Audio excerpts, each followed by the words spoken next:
Andito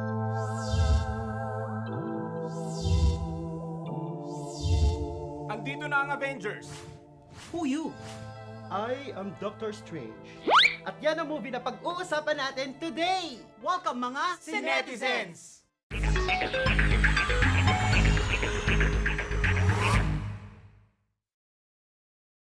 Doctor Strange is a movie adaptation of the Marvel comic book Doctor Strange. Si Benedict Cumberbatch ang gumanap na Dr. Stephen Strange, isang magaling na neurosurgeon. Matapos niya maaksidente, na-discover niya ang sikreto ng mundo ng mystic arts and alternate dimension. Wow na wow talaga yung alternate dimension na yan. Kasi kaya sobrang nagustuhan ko talaga dito yung visual effects. Sobrang creative, sobrang taba ng utak nila kasi para mapagamit pa nila yung mga mirror, yung mga building na Nahilo. iba-iba, sobra upside down talaga yung pinakita sa iyo. Tsaka yung na-aksidente si Doctor Strange, sobrang na-feel ko yung effectivity ng prosthetics. Sobra siyang nakakapanghina. And no wonder, nanalo siya ng Hollywood Visual Effects of the Year, 'di ba, sa Hollywood Film Awards. Kaya nga i-commend rin dito yung yung lighting director kasi ang ganda ng pagkagawa ng shadow or fall off kasi kapag drama talaga pinapakita niya talaga na half lang dito yung shadow, yung isa yung nangungusap shadow pa lang. Yes. Sa akin naman, sobrang convincing dito si Benedict Cumberbatch. Kasi 'di ba, career niya yung character dito ni Ipikita mo rito yung yabang niya, the same time yung galing niya rin bilang superhero. Tsaka abangan nyo dito ha, sobrang convincing din yung costume. Personally, bothered ako dito sa ideology na sinasuggest ng film, like occultism. Kasi naman, ito lang yung movie ng Marvel na ang superhero kumuha ng kanyang power sa mystic arts. Yung ibang mga superheroes ng Marvel kumukuha ng power nila sa science and technology. Yes. Ako kung bibigyan ko siya ng hashtag, ako ang hashtag ko dito is hashtag move on na best. Diba? Kasi minsan pag naka-experience tayo ng tragic experience in our lives, minsan nagdadwell na tayo din, tumitigil na yung mundo natin. Not realizing that ang dami pang opportunity, 'di ba, na pwede nating makuha, 'di ba? Sabi nga, the best things are yet to come. Yes. Ang ibibigay ko namang hashtag dito, renew your mind. Kasi, 'di ba, pinakita dito na sobrang si Doctor Strange arrogante, yung ego niya sobrang laki, and then ma-pride, and then sobrang selfish niya.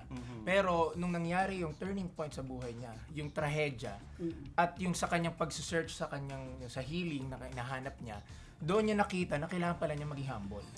Yung humility talaga na kailangan niyang mabago yung ugali niya. Simulan niya yung sa pag-ugali niya at sa pagbabago ng isip niya. Kaya, when you renew your mind, transformation will follow. Yes. Ako naman hashtag ko dito, finding power. Kasi di ba hinanap niya talaga ang power sa mystic arts na parang ang dami niyang kinukonsult. Parang relate dito ang karamihan sa mga Pinoy. Kasi lalo na naghanap tayo sa mga agimat, anting-anting, consult tayo sa mga albularyo, manghuhula, horoscope. And lalo na ngayon Halloween, di ba? Kung minsan kinakausapan natin ang patay ko para makuha tayo, di ba, Ouija board, mga ganyan, para lang makakuha ng mga bagay-bagay na gusto natin malaman. Pero detestable yun or kasuklam-suklam talaga rin kay God, di ba? So, kasuklam-suklam. Yes.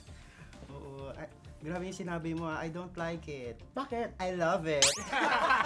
Ilang love ba ibibigay mo sa kanya? Mga 32. Ang dami. Ako ito, kung nare-rate ko tong movie na to, kasi ang ganda nga naman, I would give it a 5 likes.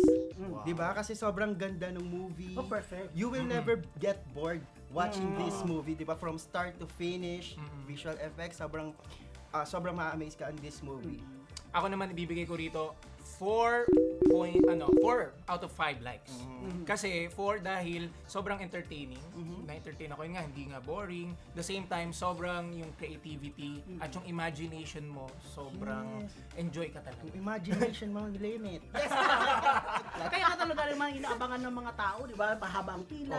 Ubusan ng ticket. Ubusan ng ticket, di ba? Ganyan. Ako naman, 3.5 out of 5 likes. Gusto ko dito yung mga camera shots na parang nag-crane talaga sila. Saka the same time, yung stunts, paano gagawin, di ba? Oo. So kayo mga kasi-netizen, ano yung inaabangan nyo sa bagong Marvel movie na ito na Doctor Strange? Comment below and of course, like our video. Also, subscribe to our YouTube channel.